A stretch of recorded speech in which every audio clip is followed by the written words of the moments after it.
معزز ناظرین سامعین السلام علیکم۔ جیسا کہ ہمیں بتایا گیا ہے، ہم سب جانتے ہیں کہ اللہ تعالیٰ کے 4 مقرب فرشتے ہیں۔ حضرت جبرائیل علیہ السلام، حضرت میکائیل علیہ السلام، حضرت عزرائیل علیہ السلام اور حضرت اسرافیل علیہ السلام۔ چاروں کے ذمے الگ الگ کام تفویض شدہ ہے، اور ہمیں یہ بتایا گیا ہے کہ حضرت جبرائیل علیہ السلام کی ڈیوٹی انبیاء تک اللہ تعالیٰ سے وحی لے کر ان تک پہنچانا ہے، یعنی کہ جو تمام انبیاء کو کتابیں ملیں وہ حضرت جبرائیل علیہ السلام کی ڈیوٹی تھی کہ وہ انہیں اللہ سے لے کر انبیاء تک پہنچاتے ہیں۔ لیکن مسئلہ یہ ہوا کہ جب ہم مطالعہ کرتے ہیں تو ہمیں کوئی اور چیزیں نظر آتی ہیں۔ یہاں تک میں نے تحقیق کی، مجھے تو صرف یہ ملا کہ حضرت جبرائیل علیہ السلام صرف اور صرف قرآن مجید کی آیات حضور اکرم صلی اللہ علیہ وسلم تک لاتے تھے، اس کے علاوہ کوئی کتاب حضرت جبرائیل علیہ السلام نے کسی نبی تک نہیں پہنچائی۔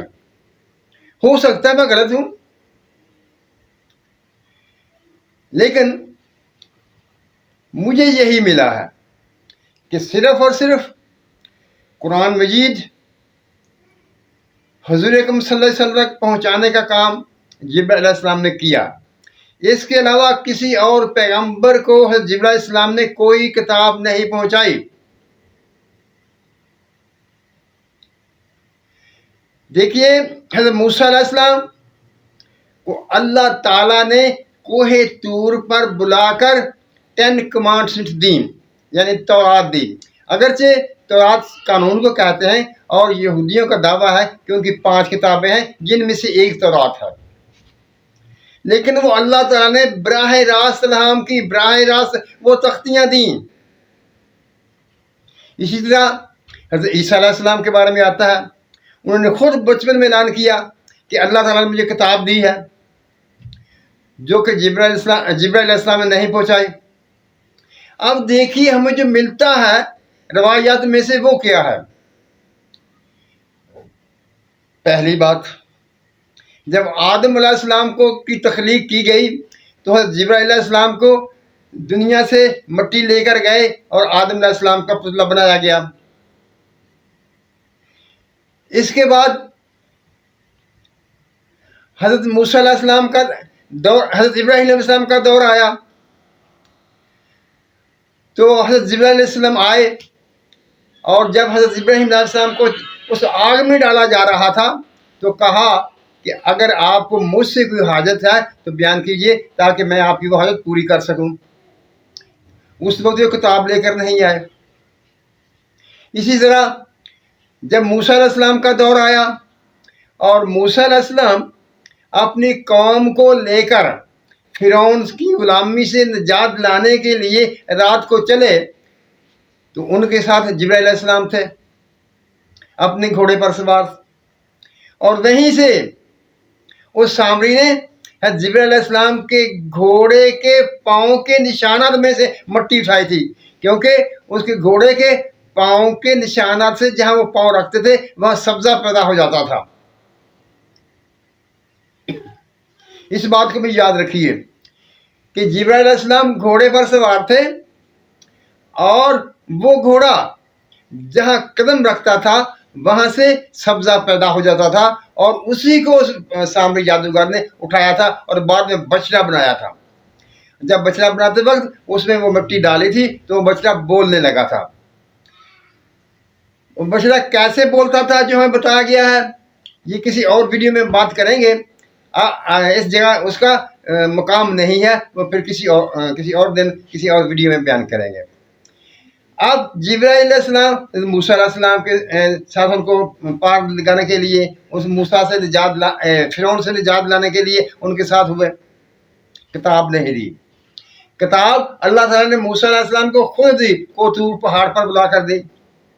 اس کے بعد آگے آ جائیے، حضور اکرم صلی اللہ علیہ وسلم جب طائف میں تبلیغ کے لیے گئے اور اہل طائف نے آپ پر گنڈے بچوں کو چھوڑ دیا، لگا دیا، انہوں نے آپ پر روڑے برسائے جس سے آپ زخمی ہوئے آپ صلی اللہ علیہ وسلم، تو اس وقت جبرائیل علیہ السلام آئے اور انہوں نے عرض کی، یا حضرت اگر آپ ارشاد فرمائیں تو میں ان پہاڑوں کو ان طائف والوں پر گرا کر ان کو ختم کر دوں۔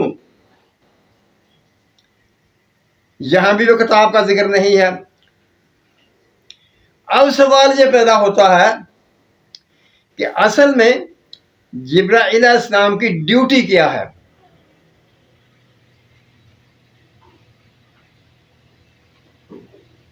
دیکھیے، حضرت میکائیل علیہ السلام کی ڈیوٹی بتایا جاتا ہے ہمیں کہ بارشوں پر ہے۔ حضرت اسرافیل علیہ السلام وہ ناسور منہ میں ڈالے تیار کھڑے ہیں کہ جب اللہ کا حکم ہوگا تو اس کائنات کو ختم کر دیا جائے گا۔ اور حضرت میکائیل علیہ السلام بارشوں پر مقرر ہیں۔ اسی طرح جبرائیل علیہ السلام کا کام کیا ہے؟ جو باتیں میں نے آپ کے سامنے رکھی ہیں، اگر ان کو سامنے دوبارہ غور سے دیکھا جائے تو بات واضح ہوتی ہے کہ جس طرح دوسرے 3 فرشتوں کی ڈیوٹیاں جو ہیں وہ کائنات کے کام میں سہولت کے لیے، یعنی کسی کے ذمہ بارش، کسی کے ذمہ سوئی پھونکنا اور کسی کے ذمہ کوئی اور کام، اسی طرح جبرائیل علیہ السلام کے ذمہ اس کائنات کی اس کی تکمیل اور اس کی حفاظت کے لیے ان کی ڈیوٹی لگائی گئی۔ اب ہم اگر یہ کہیں کہ ان کی ڈیوٹی صرف کتابیں لے کر انبیاء تک جانے والے تھے، یہی ان کی ڈیوٹی تھی، تو ان 3 فرشتوں کی ڈیوٹیاں وہ الگ ہو گئیں اور جبرائیل کی ایک ڈیوٹی الگ ہو گئی۔ لیکن شروع میں بات یہ ہے کہ اللہ تعالیٰ کے 4 بڑے فرشتے ہیں جو کائنات کا نظام سنبھالے ہوئے ہیں۔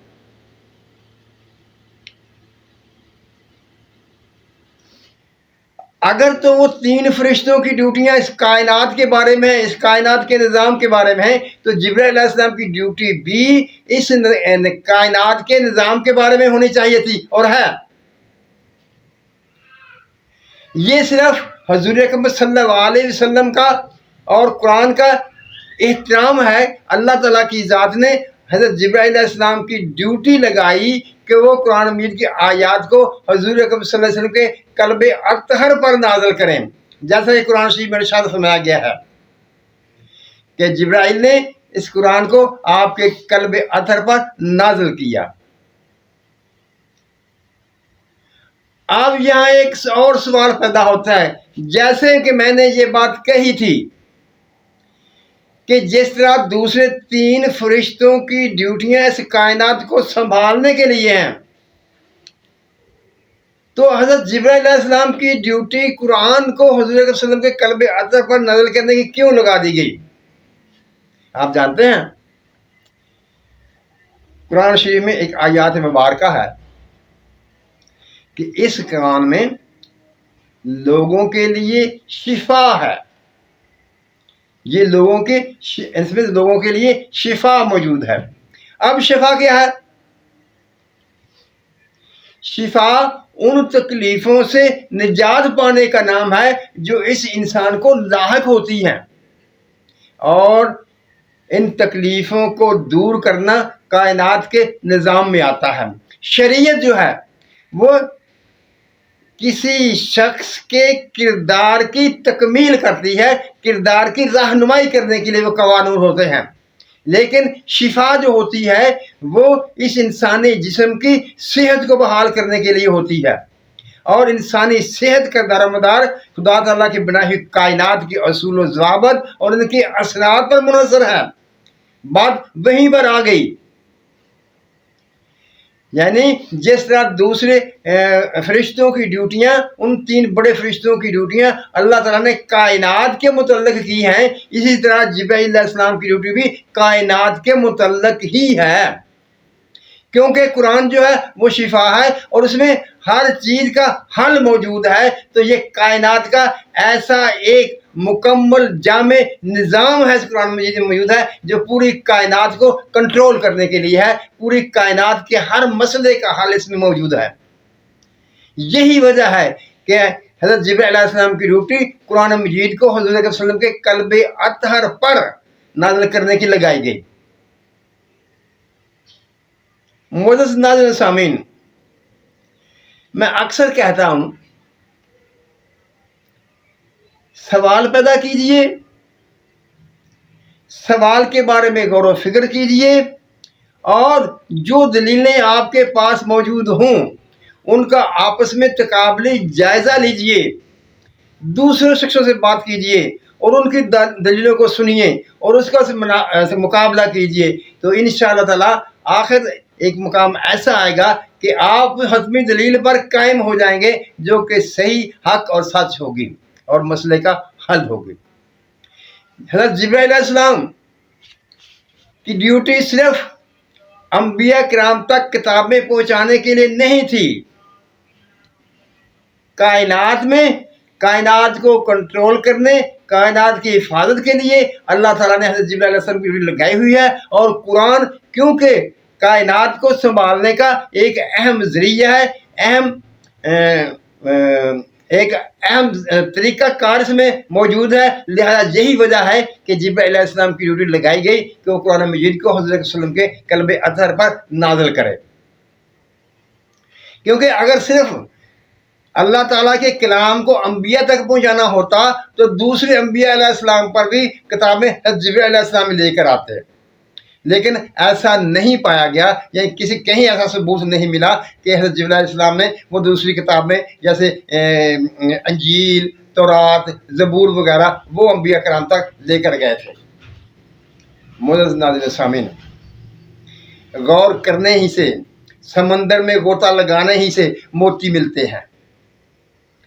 انشاءاللہ مجھے امید ہے کہ میں یہ بار بار کہتا ہوں کہ آپ سوال اٹھائیں اور سوالوں کا حل کریں تو انشاءاللہ تعالی دین کی اصلیت، دین کی حقیقت آپ کے سامنے واضح ہو جائے گی اچھی طرح سے، اور اپنے ہمارے ایمان کو پختہ کرے گی. جس قدر ہم غور و فکر کریں گے اسی قدر ہمارا ایمان پختہ ہوتا چلا جائے گا اور ہمیں صراط مستقیم پر قائم ہوتے چلے جائیں گے.